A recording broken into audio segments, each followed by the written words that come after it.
내가 상담사를 리드해가면서 가야 호구가 안 됩니다. 이렇게 좀 파악을 해서 상담 받으셔야 정말 올바르게 그리고 싸게 좋은 금융사, 좋은 렌트사에서 구매할 수 있는 첫 번째 걸음이니까 꼭 기억을 해주십시오.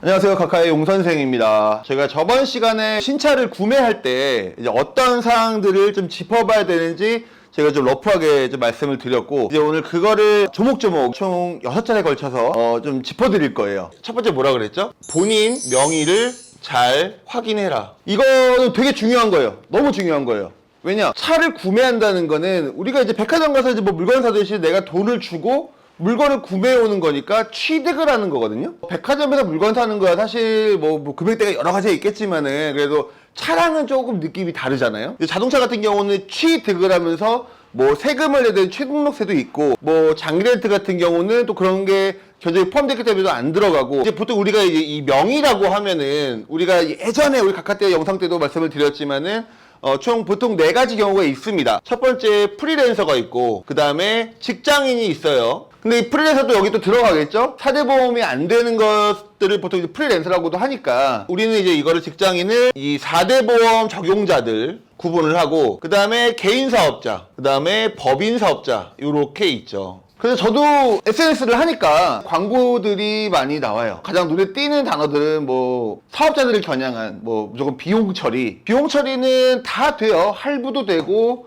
현금 구매도 비용 처리 됩니다. 그러니까 꼭 그런 거에 꽂히시면 안 되고, 그 다음에 두 번째로는 이런 월납임료에 꽂히시는 분들 구조를 잘 파악해야 되는데, 그 구조를 파악하기 전에 내가 어떤 명의로 구매하느냐가 중요한 거예요. 내가 이 차를 구매함으로써 세금을 더 납부하면서 타는 건지, 아니면 내가 세금을 좀 방어하면서 차는 차대로 타고 내가 또 세금 절감도 받으면서 탈지, 이런 구분들이 좀 필요합니다. 이제 어떤 분들은 그래요. 자기 명의가 뭔지도 모르고 그냥 광고 보고 싸니까 구매를 해요. 근데 나중에 알고 보면은 자기가 구매한 자동차의 상품이랑 자기 명의랑 안 맞는 거죠. 간단하게 예를 들면 이제 그런 게 있죠.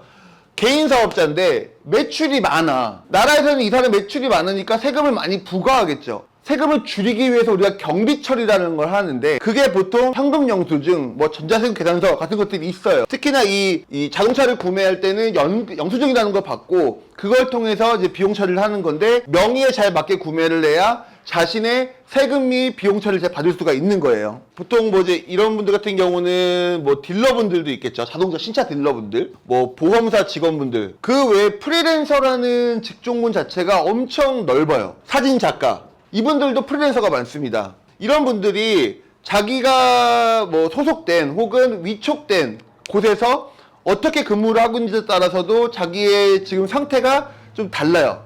내가 지역 가입자인지 아니면 직장 가입자인지. 근데 물론 직장 가입자면은 보통은 직장인으로 많이 들어가기 때문에, 프리랜서 분들 같은 경우는 자기 소득도 생각을 해야 됩니다. 1억 이상 고가차의 경우에는 자기 재산으로 잡히게 되면은 이것도 재산으로 증식이 돼서 건보료가 올라가는 거예요. 그러면 이제 이분 같은 경우는 오히려 리스나 장기 렌트처럼 자기 명의가 아닌 걸로 구매를 하시면서 경비 처리를 받으셔야 되는 거죠. 이런 거를 생각하지 않은 상태에서 뭐 리스사, 렌트사 이 직원분들이 상담하는 대로만 막 따라가시게 되면은 결국 나중에는 손해를 보고 타면서 만기 때도 그냥 차를 그냥 반납을 하거나 그냥 없어지는 그런 결과를 초래하게 되는 겁니다. 직장인 이 4대 보험 적용이 되시는 분들 같은 경우는 좀 다른 명의들에 비해서는 조금 더 폭이 넓다고 볼 수가 있습니다. 리스를 하셔도 되고 렌트를 하셔도 되고 뭐 할부를 하셔도 되고 현금 보유량이 많다.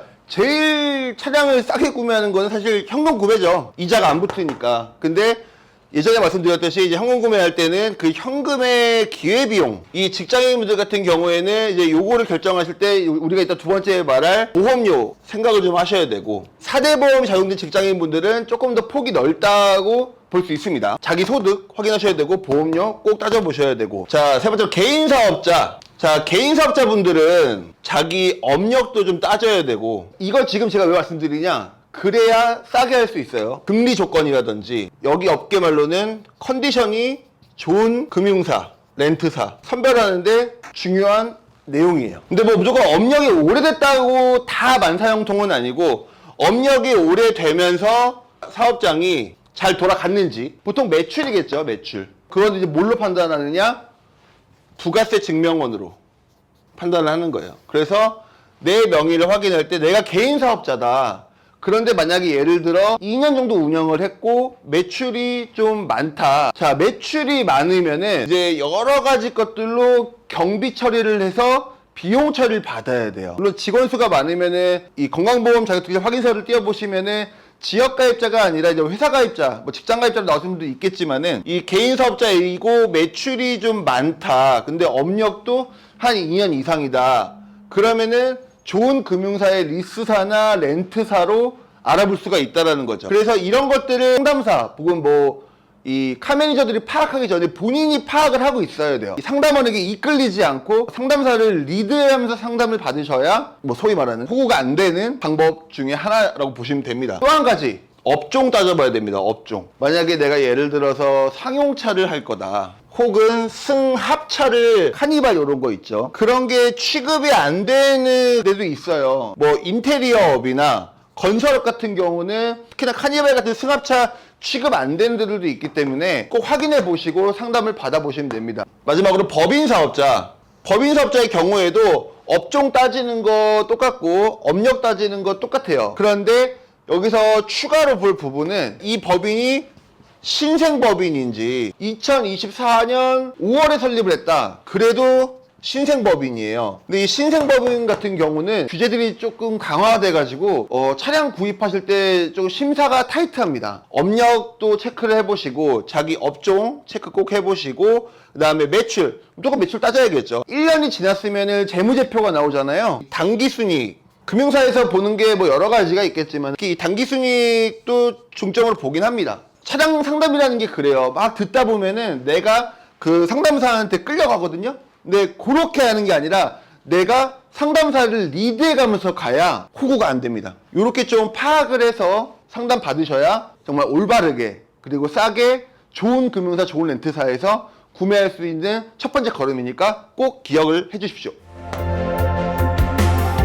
각하는 신뢰를 받는